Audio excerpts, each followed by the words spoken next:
le seul espace de règlement du conflit que nous souhaitons un règlement pacifique, où nous nous trouvons avec le Rwanda à proximité, l'espace de proximité, c'est l'EAC. La SADC, oui, c'est un espace de proximité, mais la SADC n'a aucune compétence vis-à-vis du Rwanda, sauf à entrer en affrontement. Et lorsque l'EAC, en application du traité portant ses statuts, se saisit du dossier, qu'est-ce que nous faisons? On va dire non, non, non, non, laissez ça. Mais nous devons adhérer. Et de l'autre côté, quand on apprend, tout le temps que nous allons au président de la République, il est anti-Etumba. Il y a un prôné Kimia alors que Bazali ko attaquer Bisso. Que pouvons-nous retenir? Que pouvons-nous conclure? Poser la question à M. Félix Tshilombo. Quand il a dit au Comores le 9 février dernier qu'il ne va pas faire la guerre au Rwanda, qu'il ne fera pas la guerre au M23 parce que la guerre est coûteuse, qu'est-ce que M. Félix Tshilombo a voulu dire? Et nous lui rappelons que le Congo ne fait pas la guerre. Le Congo ne fait que défendre l'intégrité de son territoire. Comment M. Félix Tshilombo peut tenir des propos aussi graves en disant qu'il ne fera pas la guerre? C'est un très mauvais signal qu'il envoie à nos 9 voisins. Nous lui demandons également de retirer sa signature de l'accord constitutif ou de la charte constitutive des États de l'EAC. S'il y a de l'aide à demander, l'ADD Congo pense que c'est vers l'Angola que nous devons nous tourner, c'est vers le Zimbabwe que nous devons nous tourner, pas vers la Tanzanie, pas vers l'Ouganda et le Burundi qui nous ont déjà agressés. Les troupes de l'EAC qui sont aujourd'hui sur notre territoire, c'est un peu comme les troupes de l'OTAN qui sont dans d'autres pays. Et nous donnons 72 heures à M. Félix Tshilombo. Il doit retirer sa signature. S'il ne le fait pas, nous serons obligés de considérer M. Félix Tshilombo comme étant l'ennemi intérieur du Congo. Les lots bazali force wana ezali équivalent à autant, ezali vraiment kokamu sabiso. Nous avons réussi à impliquer le manioc dans la fabrication du pain à hauteur de 10%. Béton est improductif, béton est stérile, béton est en sécurité. Bon, c'est très sérieux. C'est pas possible. Et ça va bien. Natamoni quand même dans la boulangerie. Natamoni à ta place. Papa, papa, T'es cadio chaté. Alors quand même, ça représente le 10%. Abeti bisobilo kwa wepele. En réalité, lui-même était convaincu que ça le goûta. On se pose la question, ngapi na yoki ka sangwa manyoko ya mapa ya manyoko. Na yebi te popo la yomba yebi bisika bazali ko sala mapa manyoko. Donc attendons voir.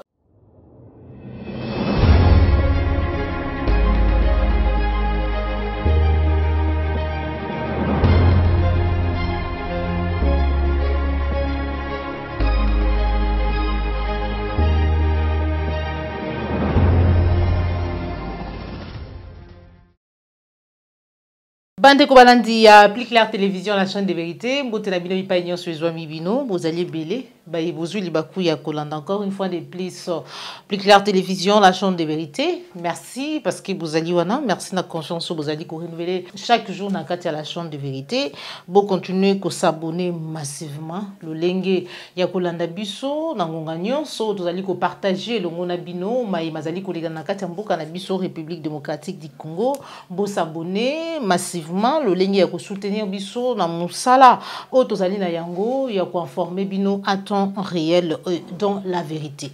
Mukolo mwalelo tozali bongo février 2023. En rapport à Maïmatali situation sécuritaire Yamboka Nabiso République démocratique du Congo, après beaucoup tani, il y a ba chef d'état-major, il y a Bamboka ou esili kozoma na kati ya lisanga ya EAC, bazwa ki décision était singeli na bayi M23 bas libérer la localité ezali occupée à partir il y a le 10 mars oyo tozali ko banda sanzo ezali kolanda awa wa esenge na bango balongwa na Karenga balongwa na Kiloliwe na Kichanga na ba localité nyonso donc du 10 au 30 mars 2023 au tozali nde sengeli bayi M23 balongwa na mabele ya Congo. Du côté gouvernement ya mboka na biso bazali ko persister tongo midi poko balobi ete mission ya EAC ezali offensif tokolanda na kati ya émission na biso mukolo mwa lelo du bazali kotalisa biso ete série ya ba rendez-vous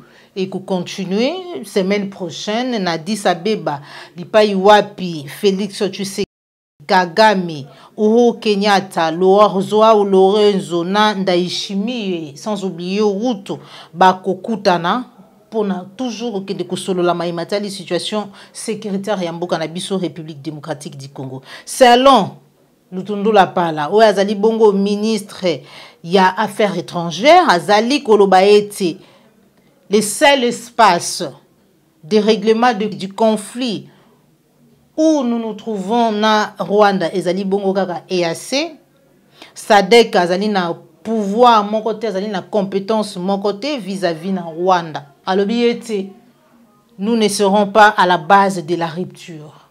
Tout à l'heure là tokolanda lolenge ni batalisi ete malgré demande ya peuple malgré ba manifestation malgré ma nyonso oyo congolais azali ko senga ministre affaires étrangères azali ko estimer ete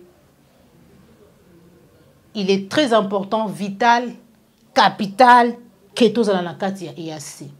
Cordo puis ma frikou, pesabiso ma union soit en image, on se retrouve tout à l'heure. EAC floué. Je vous ai toujours dit, ici et partout où j'ai parlé, que le chef de l'État, le gouvernement, nous ne sommes pas naïfs et nous ne sommes pas faibles. Attendez, vous me donnez une occasion pour répondre à certaines critiques. Pourquoi sommes-nous allés à l'EAC? Allez, chers compatriotes, par où passe le flux des marchandises à l'entrée et à la sortie du côté de l'océan Indien pour la RDC? C'est Mombasa et Dar es Salaam, n'est-ce pas? Mombasa et Dar es Salaam, c'est quoi? C'est la Tanzanie. Et le Mombasa, c'est le Kenya, Dar es Salaam, c'est la Tanzanie. Pays membres de l'EAC. Ils entrent dans une autre législation douanière. En fait, ils forment une communauté. Les règles vont être harmonisées, les mêmes partout. Alors, nous, qu'est-ce qu'on va faire à ce moment-là? Et sur ce point de vue, je vais vous dire que depuis qu'on a signé, je reçois de réclamations de beaucoup de compatriotes qui me disent mais nous sommes là, mais nous on n'a pas les mêmes facilités. Où est la carte par pratiquement le passeport EAC? C'est important. Deuxième raison, sur 9 pays voisins, 5 sont à l'Est. Je crois que tous les 5 sont membres de l'EAC. On peut s'exercer comme ça. Il y a le Rwanda, le Burundi, l'Ouganda, la Tanzanie.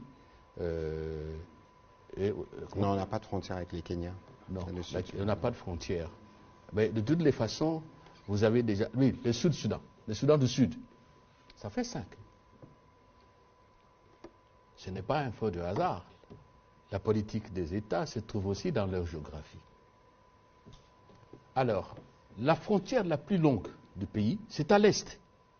Ils sont dans l'EAC. Vous comprenez? Une autre raison.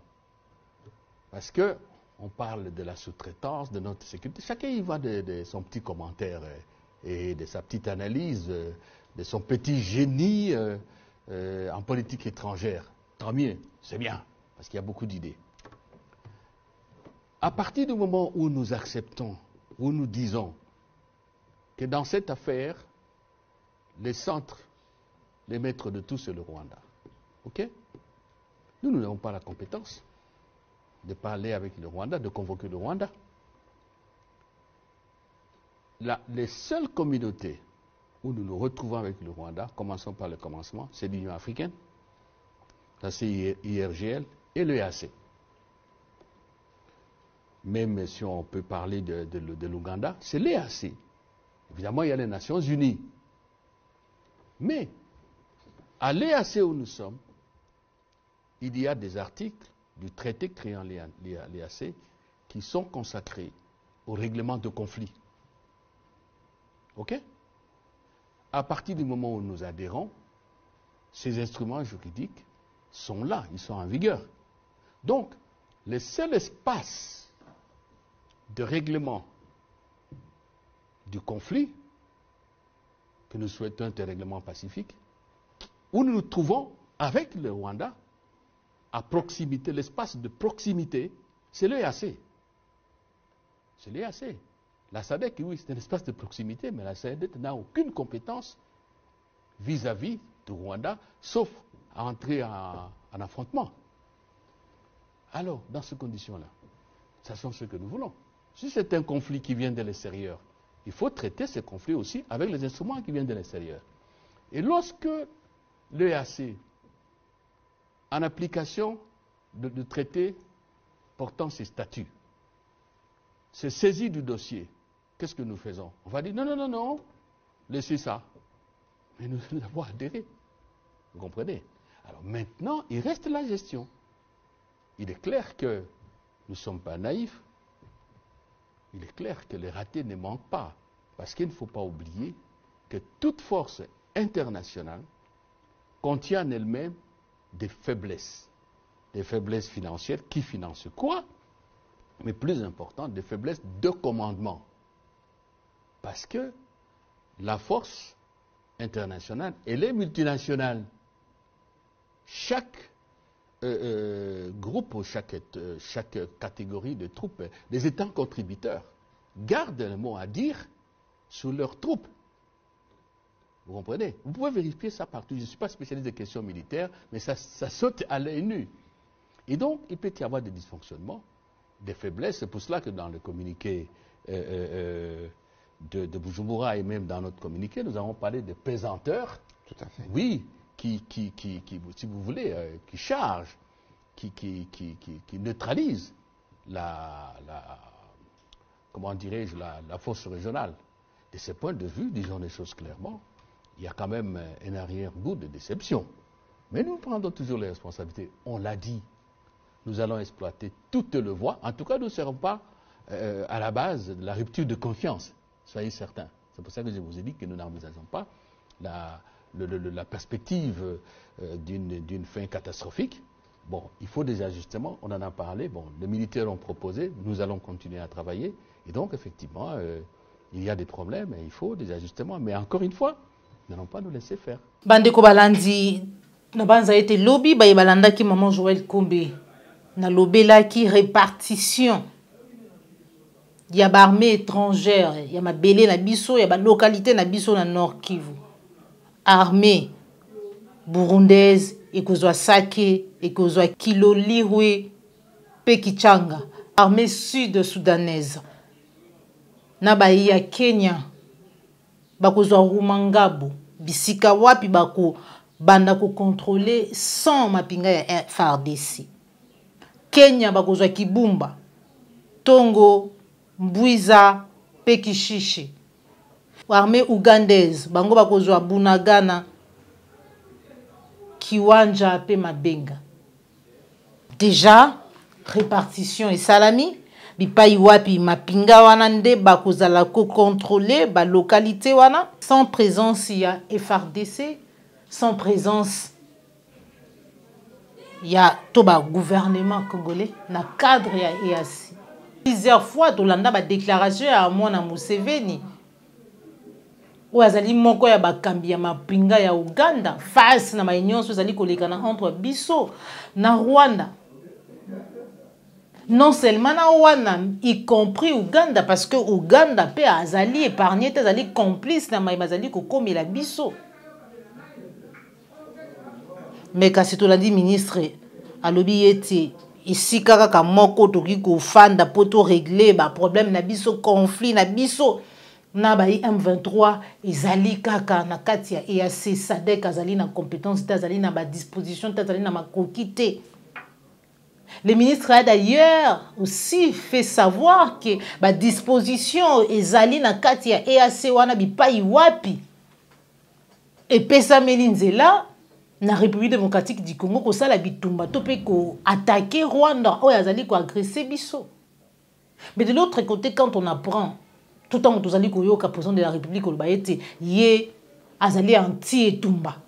Ya ko prôner kimia alors que bazali ko attaquer biso. Que pouvons-nous retenir? Que pouvons-nous conclure? Koka mo bande ko balandi ya Plus Clair Télévision koyoka été politique ya Félix Tshisekedi na maimatali situation sécuritaire tout peu en sécurité na kati na mboka na biso boye ya EAC ezali lokola autant maloba oyo ezali kobima bongo na munoko ya moko ya ba union sacrée na kombo ya Thierry Mosene pour tolanda ye accordons bafou qu'on se retrouve tout à l'heure. La République démocratique du Congo ne pouvait pas se laisser en reste. Les troupes de l'EAC qui sont aujourd'hui sur notre territoire, c'est un peu comme les troupes de l'OTAN qui sont dans d'autres pays. C'est-à-dire aujourd'hui, ces troupes vont, si le M23 à la limite continue de ne pas respecter ce qui est décidé par les différentes conférences des présidents de la République, ils vont se retrouver malheureusement dos non seulement à nos forces de l'ordre, mais aussi à ces forces de l'EAC. Bande ko balandi ya Plus Clair Télévision to landi biso son aboké Thierry Mosene po o azali koloba ete mission ya EAC lelo to loba bongo oyo lobby batalisaki biso ete bayaki ya comme zone tampon lelo to moni lolenge nini base partager ba localité ya mboka na biso pour être babanda, je ne sais pas moi quoi, si on peut continuer à dire aujourd'hui que Félix Tshisekedi azali commandant suprême de la République démocratique du Congo, au vu des éléments tozali na yango bisika oyo, ça ne sera pas force armée congolaise ndeko banda ko contrôler, mais par contre mapinga ya EAC et lelo bazali force wana ezali équivalent ya autant. Ezali vraiment kokamwisa biso. L'autre fois bandeko balandi vidéo ezali kotambola bandeko bele batindeli ngai mwana mboka Patrick Lokala na Jean-Pierre Kayembe o ba relancer biso mayo yo l'autre fois tango tomonaki président du Sénégal Macky Sall ko remercier ba nyonso ba participer na forum ya maimatali agriculture na Dakar a remercier ka bango mekasi a remercier président de la République. On s'est posé des questions, pourquoi, qu'est-ce qui se passe et tout. Mais kasi élément moko ebimi na maïo opposant de la République à Lubana Dakar, est-ce que zali yangote, sachant ce qui se passe en République démocratique du Congo et Tinakape Macky Sall a félicité été cet élément quand on se retrouve tout à l'heure. Nous avons réussi à impliquer le manioc dans la fabrication du pain à hauteur de 10%. Cela nous a permis de faire des économies sur l'importation de blé, d'économies de l'ordre de 10 à 20 millions de dollars. Mais na Dakar, tata mokonsalobaki, ba manioc, oui à 10 sous. C'est combien comme ça les langues? Bon, non, c'est très sérieux.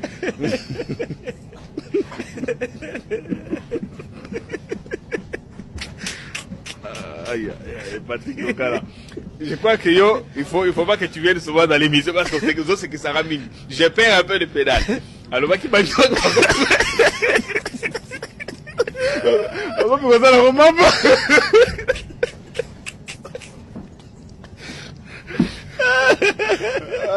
pas possible.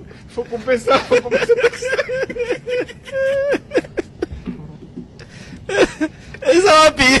Ezawapi. Sikoyo. Ezawapi. Natamoni quand même dans la boulangerie. Namona ta place yo. Papa, Bon. On revient aux choses sérieuses. Donc, pour Nayo, Izaki, vrai Kadio Chate.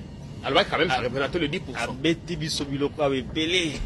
Abina kin ba miso na kosikara.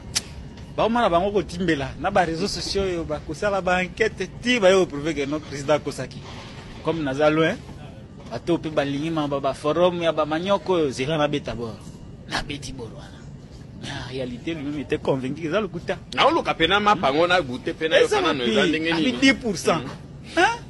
C'est qui ça oh motunyo so mon vidéo yazo seka kaka et on se pose la question ngapi na yoki ka sangwa manyoko ya mapa ya manyoko na yebiti su popola yomba yebi bisika bazali ko sala mapa manyoko donc attendons voir posant des répliques le billet 10% déjà ya mapo ezali ko sala na République démocratique du Congo et ko sala ma base ya manyoko bon c'est une bonne chose mais attendons voir tozali ko lukande soki ezawapi c'est ça le problème bande ko balandi tous au moins en bouc après ce penke ou ya kendeki ko solo na base na population. On se retrouve tout à l'heure.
ba mama oyo va s'organiser ensemble na fédéral na yo. Bana alamuka bebanga.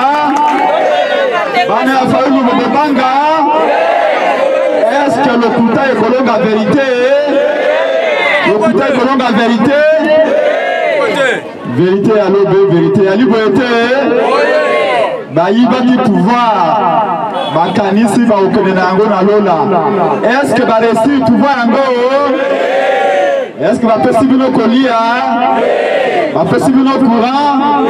Va possible maï? Va tonginzela? Va possible misala? Va foutu bien malamu?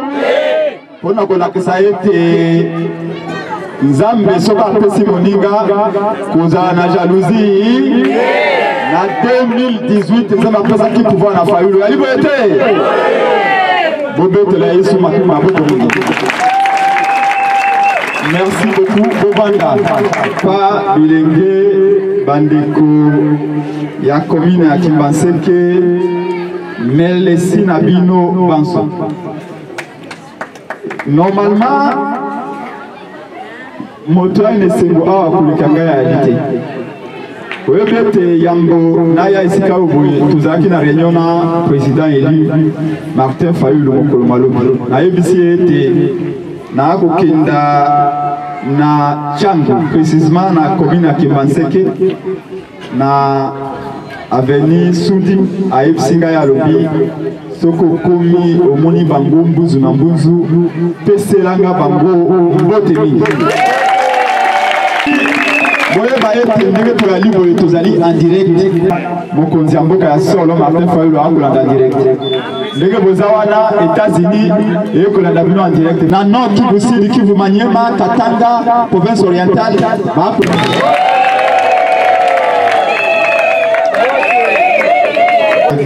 bandeko na biso ya Nord Kivu, bandeko na biso ya batata plus de 200 000 personnes bayi na zamba soki na mai ndombe bato wana zamba bakini bitu.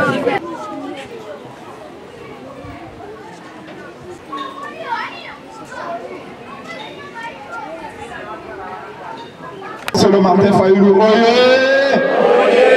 nani mokonzi ya RDC Fayoulou kitaki awa mokolo papa yaki awa boye invitation na présidence alobio Martin Fayoulou Félix Tshisekedi akobenga na présidence ngai natuni bango motuna avant topesa bino réponse na invitation boye memeli biso moto yaki na présidence ya lisango natuni ye boko benga ye lokola mokonzi ya Congo toko boko benga ye lokola yaya Félix Tshisekedi sika na ye ezali na présidence po bana ya Congo pater. Il y a 3 mois, Toutaki na Kisanga Kwango. Bisika nyoso na Kenya. Ba mama ban so ba komona babi. Bala kisenga na Kisanga ni moto akufa kikolo ya susi pa moni te Fayoulou. Na moni na mbandaka ba mama ba yena ba sac ba koyeba na hôtel, ba telemi pendant 3 heures babi. Boni. Biso na mbandaka tobola ko be ko ba ona mama ya mobande ayebi kotanga te ayebi komate alobina Mana ni patera de papa de Koba avec mon Koba de Fayoulou. Biso awa 99,9% to bato ko pe na bolingo kuti bande ko na ba tetelo ba uta ba kuna eloja kuna ka ko ba yoana baisi ba bi prince ko la mtasika kitisi awa ko mona bato abili na jour de vote ba ali 50 nesu ba. Est-ce que bana ya Équateur bazaliawa Maman a bimi ami akini mbango makolongulu otango neza kina mango mbango wana to aba 7h de ce meeting to ke na hôtel. Est-ce que kozonga lisusu président élu Martin Fayoulou ko mala moté ajobi so pas est-ce que kozonga lisusu d'ailleurs paye epi na kino hôtel le col intellect na lingi na zwaka 15 minutes pour être o ezali échauffement botuna kingati na nini na kina ballon na mi ballon oyo boko mona ngoboye eko lakisa compétition électorale en 2023 ya liberté ballon oyo peuple akotia yango na makolo ya Fayoulou akobeta yango dada akotia mongete po te tilo mbako ya suma kale kale na 2023 bana la muka oye Congo. Vous connaîtrez la vérité et la vérité fera quoi? Koye vous savez nous obé vérité. Yali boyete. Bomba bomba. Bomba bomba. Naloba. Panza. Nyata. Sosola. Vous allez à l'entraînement maintenant sur la réalité. Pour Kalamingité. Mokonzi Amboka a coupé sa mission accord. Tout pas à nous. Vous allez vous allez fier de ce que vous allez. À toi d'aller à toi la savante. Naye aboye na quartier où vous avez qui pense que ils allaient na plus de 30 quartiers. Comme est-ce qu'on a 40 quartiers? Donc 45. Voilà. Depuis 1968, aux communes ont créé. Ils allaient toujours la commune la plus peuplée. Ils allaient commune Moko où essaye le coup. Commune où et puis c'est révolutionnaire. Mais depuis d'ailleurs, la bande de Lukan, d'accord, on a comment on a couru les alliés. On a comment on a couru. Je me suis posé la question. Alors, question à l'Ibosso, président de la retour Nangaï. Est-ce que quelqu'un qui m'a dit que le peuple, au moment où courant, c'est pas possible. Mais ce qui courant est réalité. Comment ma maman oh bana kisi maseka obangi basa commerce ateka mam pio dinaye ateka mama kosunaye ateka mabumu naye ateka ata mwa koka naye akoteka ngolo lenge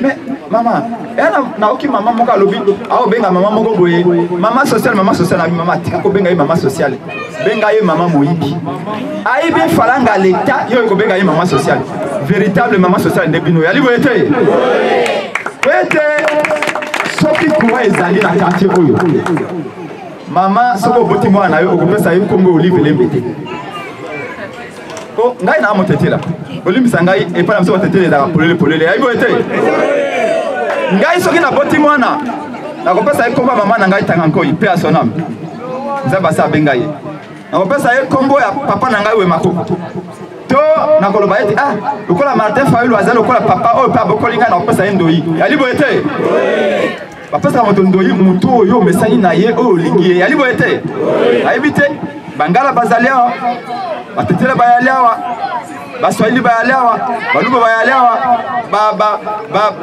mikolo nyonso tozali awa me na tribu na ngai eyalaka ndenge ye wana me lelo ekomi oboti mwana opesi ye mama nyanke o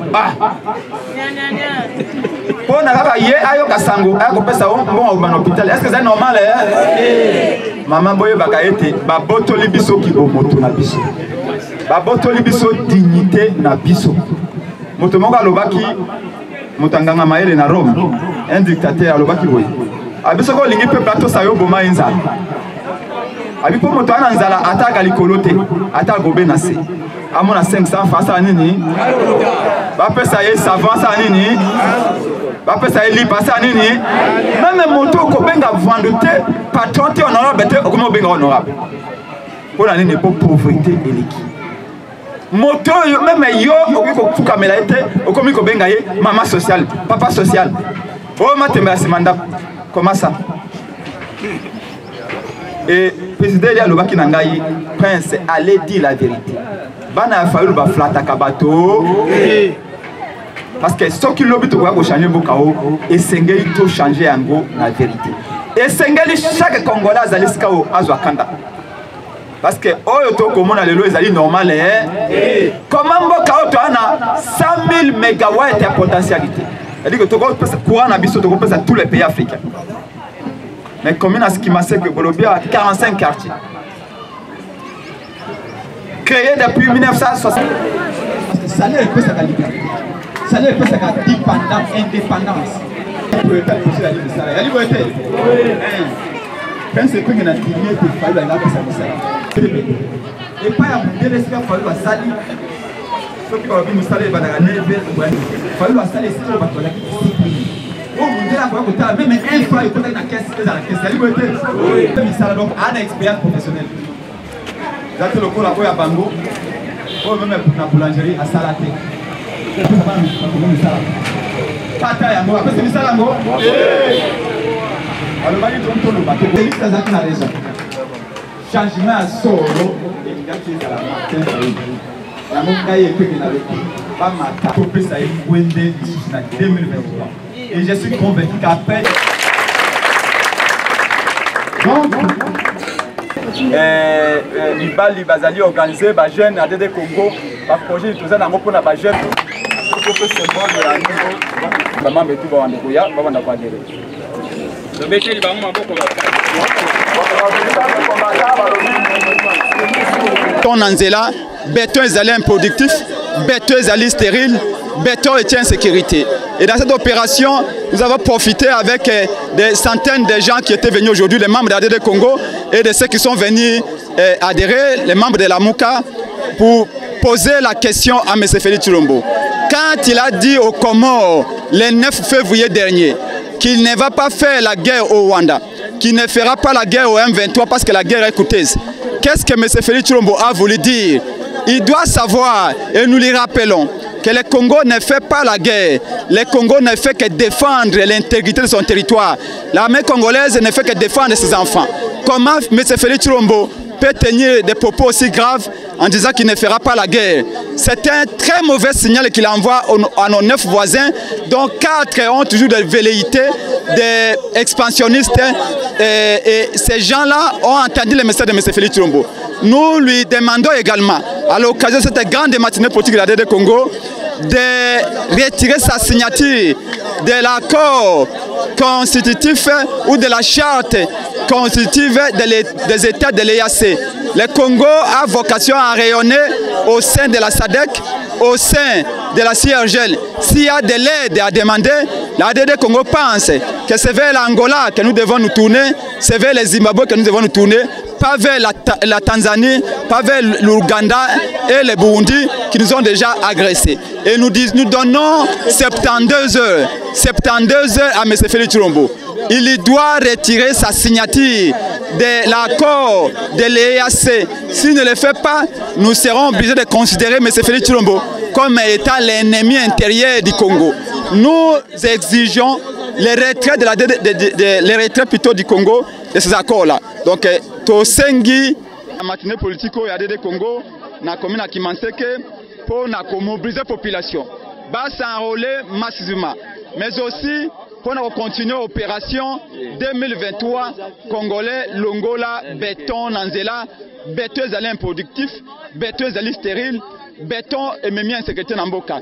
Mais tu profites pour l'occasion de matinée au Lomingo Oyo pour kotuna motuna M. Félix Tshilombo.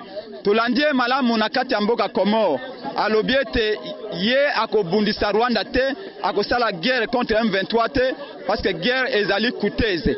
M. Félix Tshilombo alingi koloba na maloba na ye wana pamba te lelo Congo ezali kosala bitumba te. Congo ezali ko défendre mabele na ye. Ame Congo ba ko défendre de bana Congo. Pona nini ya lobi ete akosala bitumba contre M23 te. Ezali message ya mabe oyo atindi na banguna ya Congo oyo bayoki ete bakoki koya na Congo kosala oyo balingi Congo ekosala bitumba te. Pe bana ya DD Congo banso bayaki bamilie a balobi ete Félix Tshisekedi esengeli a retirer signature na ye na accord ya EAC. EAC et Ali M23 bis. Pour la nini a continuer à motema na ye, peut ma continuer na EAC alors que EAC va aller complice. Topesier 72 heures à longo la signature ya Kongombo Kanabiso na makambo ya EAC. Soka yokite toko considérer le kola ennemi intérieur ya Congo. Pe bana adede Congo toko benga ba Congolais banso ba marcher contre M. Félix Tshilombo na mikolo mikoya. Voilà un message à DD Congo au Direct Kopé Salelo na kati ya commune à Kimanseke na ba milliers ba Congolais au bazali sika oboy. Merci beaucoup maman. Voilà bande ko balandi ya Plus Clair Télévision on ezalaki basango na mukuse ya mayimatali mboka na biso République démocratique du Congo. Ande tucheli tono na émission na biso ya mukolo mwalelo tokutani bongo mbala ya sima soki nkolo aba televiso osepelaki na émission like ezali mbala ya mbolanda biso kobosana te ko s'abonner na kati ya Plus Clair Télévision, la chaîne de vérité. Au revoir.